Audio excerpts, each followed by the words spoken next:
নমস্কার বন্ধুরা, আজ আমি আপনাদের টক ঝাল মিষ্টি আঙুরের চাটনি করে দেখাবো।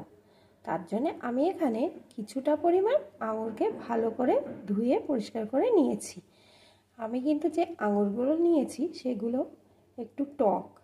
এই চাটনিতে টক আঙুর দিয়েই ভালো হয়। আপনারা কিন্তু এই চাটনিটা রান্না করলে টক আঙুর ব্যবহার করবেন, আর যদি টক আঙুর না থাকে তাহলে মিষ্টি আঙুর দিয়ে চাটনিটা করলে একটু তেঁতুল দিয়ে দেবেন, কারণ চাটনি একটু টক হলেই বেশি টেস্ট হয়। এখন আমি এই আঙুরগুলোকে একটু পেস্ট করে নেব। আঙুরগুলো পেস্ট করার জন্যে আমি এখানে মিক্সিং জারে দিয়ে দিয়েছি। এখন আমি আঙুরগুলোকে পেস্ট করে নিচ্ছি। এখানে আঙুরগুলো আমি সুন্দর করে পেস্ট করে নিয়েছি। এখন আসুন দেখতে থাকুন আমি কেমন করে এই চাটনিটা রান্না করছি।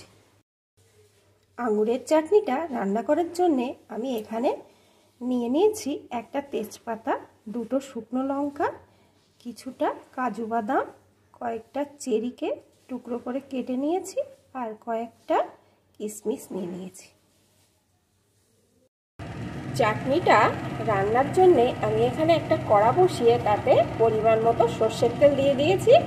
এখন এই তেলের ভিতরে দিয়ে দেবো দুটো শুকনো লঙ্কা, একটা তেজপাতা আর একটু সর্ষে।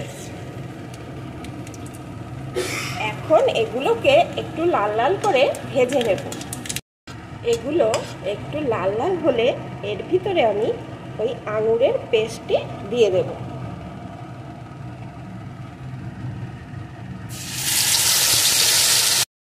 দিয়ে দেব একটু লবণ। এখন এটাকে ভালো করে নেড়ে নেড়ে কিছুক্ষণ রান্না করে নেব। এটাকে কিছুক্ষণ ধরে রান্না করে নিয়েছি। এখন আমি এর ভিতরে পরিমাণ মতো চিনি দিয়ে দেবো। এখানে আমার 250 গ্রাম মতন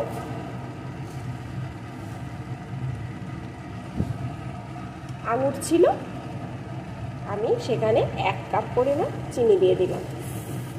আপনারা যে যেমন মিষ্টি পছন্দ করেন সেই পরিমাণ মিষ্টিটা দিয়ে দেবেন। এখন এই চিনিটা নেড়ে এর সাথে ভালো করে মিশিয়ে নেব। চিনিটা ভালো করে মিশিয়ে নিয়েছি। দেখুন চিনিটা সম্পূর্ণভাবে গলে গেছে। এখন আমি ওই কেটে রাখা চেরি আর কাজু বাদাম আর কিশমিশগুলো এর ভিতরে দিয়ে দেব। এখন আবারও কিছুক্ষণ এইভাবে নেড়ে রান্নাটি করে নেব। সব কিছু দিয়ে ভালো করে রান্না করে নিয়েছি। এখন আমি এর উপর দিয়ে একটা মশলা দিয়ে দেব। এখানে আমি তেজপাতা, শুকনো লঙ্কা আর 5 ফোড়নকে শুকনো কড়ায় নেড়ে গুঁড়ো করে রেখেছিলাম, সেই মশলাটা দিয়ে দিলাম। এখন একটু নাড়িয়ে নেব। এখন আমার রেডি হয়ে গেছে টক ঝাল মিষ্টি আঙুরের চাটনি। বন্ধুরা, আপনারা তো অনেক চাটনি খেয়েছেন, একবার এইভাবে আঙুরের চাটনি করে খেয়ে দেখবেন কতটা সুন্দর টেস্ট লাগে। আর প্লিজ বন্ধুরা লাইক দিয়ে ভিডিওটা দেখবেন আর আমার সাথে থাকবেন। আর যারা এখনো পর্যন্ত আমার সাথে আছেন তাদেরকে অসংখ্য ধন্যবাদ।